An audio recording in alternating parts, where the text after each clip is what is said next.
It is 9:46 past the hour. Final segment this hour with David Vann from SoonerPolitics.org.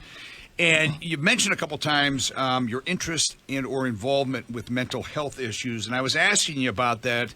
And I guess you mentioned your dad was a vet, had PTSD and medical marijuana. Well, it wasn't medical marijuana at the time. Marijuana seemed to be the only thing that really would address his issues.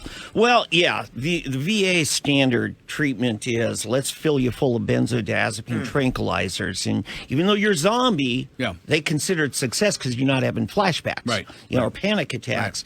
And now several of these guys, instead of taking the 900 pills a day, like some of them I've talked to, they've got that vape pen in their pocket that as an as needed basis. They take a quick inhale when they feel a panic attack coming. Within 10 seconds, it's gone. And you're not doping yourself up on anti-anxiety medication. And you may go weeks without needing anything. You need to interview that Dr. Sarah Knife chief I had on with this PTSD shot.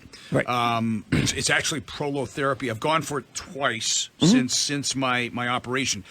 I had planned on spending a lot of time this year on PTSD and helping vets because people, I've seen guys coming through the studio, man, they're strung out almost like junkies, and they're stuff's going on there, and this is actually giving them relief.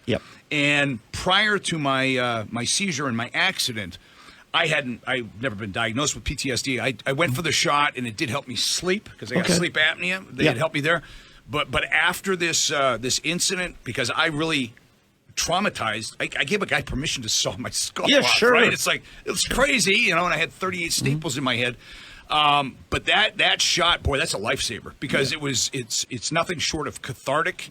I've never been an emotional guy, but both times after getting that, I cried like a little baby. Yeah, I'm not ashamed to admit it. I mean, it was like it was worse than Glenn Beck. That's how bad it was.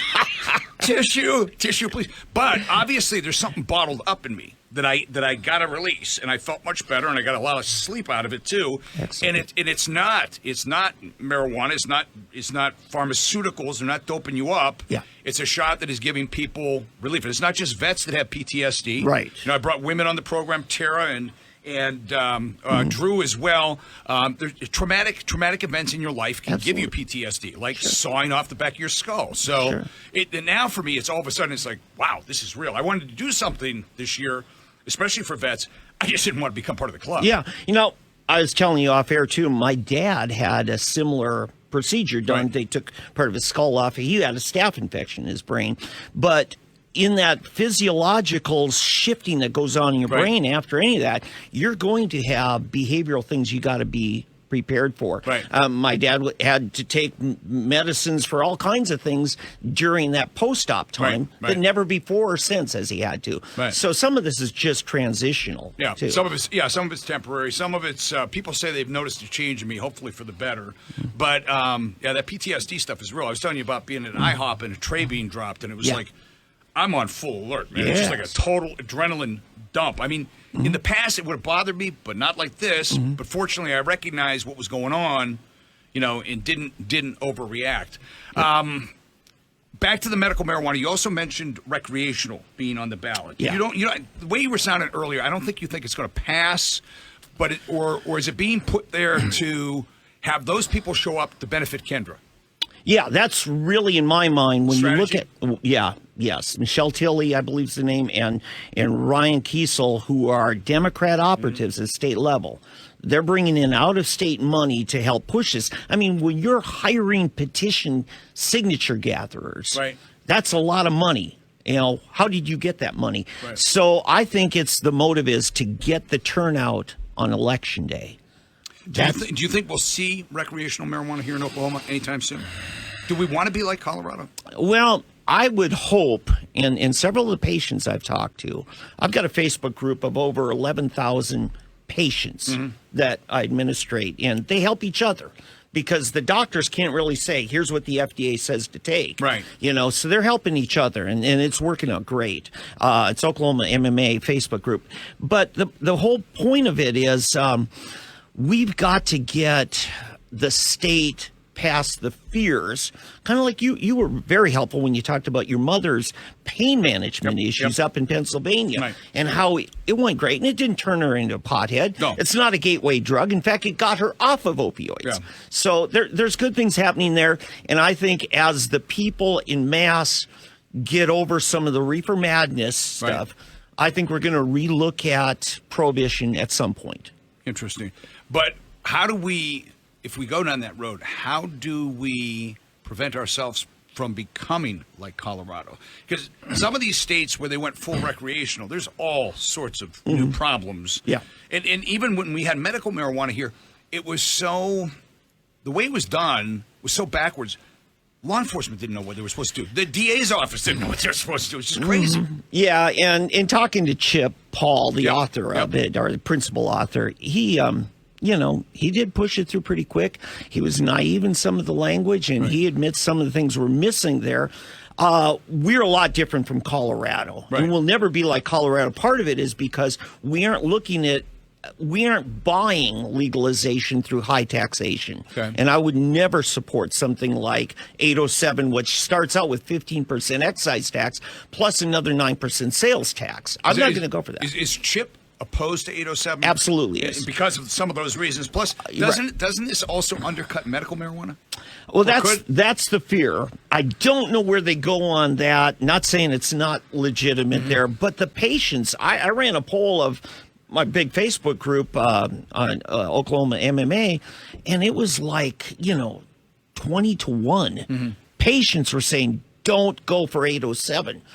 788's working right now. Let's give it more time for the whole community to see that, these dire, end of civilization narratives were phony. So the thing that I've always, and I've said this since I first arrived here, that you're going to see a day when marijuana is legalized in Oklahoma, okay? And it's not because it's the right or the moral thing to do, but because our legislators, in their never-ending quest for more revenue, they're going to see it. Look, this is a cash crop that we can tax and regulate the living hell out of, and they just can't help themselves. I think you had an article up. What are the taxes they're bringing in on the medical marijuana alone so far? I think we're on course for about 80,000 total, or 80 million total taxes. That's a lot of money. A year. And where's the money going? The legislature has to appropriate it, but in 7088, we agreed it was going to go to drug treatment programs as well as education. Okay, well, I'm glad you brought that up, because remember 780, 781. 781 was supposed to go for that too. Sure. Where's the money for the drug treatment? Yeah, well, as soon as we quit appropriating it to the Department of Corrections, it's supposed to move over there. Let's see what our legislature does. Because the reality is the prisons in the state, people think that when people go there, they're getting help to get off of meth. They're getting help. Exactly. You're laughing.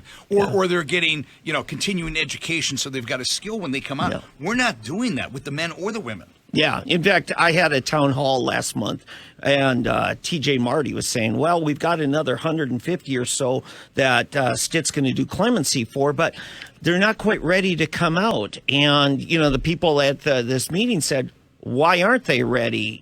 This was a nonviolent crime that they're put in there for. Evidently, the narrative from TJ Marty was, well, they're kind of broke now, and we got to fix them before we can let them out of jail. Well, who broke them? Yeah. So the reality is that the prisons here are simply a holding tank. Yeah, they are. It's not. They're not fixing anything. Yeah, they're holding on to it until it's let out again, and then Yeah. With certitude, they're going to be right back doing what they did again, because they've been given no incentive, no tools to change. Yeah, and some of these laws are totally political and arbitrary. Like I said, on this date 90 years ago, Pat, liquor was a federal crime, but marijuana was completely legal 90 years ago in this state, in Oklahoma. Wow. So some of these things are just society kind of flexes one way or the other on what they arbitrarily think is wrong, and a lot of it's culturally based. Yeah. David, we're out of time. Appreciate you stopping by. We'll put this up on the podcast immediately after the show today at talkradio1170.com. Also up on our Facebook page at facebook.com/KFAQ Tulsa. Before I let you go, tell people where they can find out more about you and what you do. Soonerpolitics.org. It's a consortium of citizen bloggers, and you can find us on the web and on Facebook and Twitter. Appreciate you, buddy. We'll talk again soon. Thank you so much. Log on to talkradio1170.com to check out all of Pat Campbell's podcasts, powered by the law offices of John M. Dunn.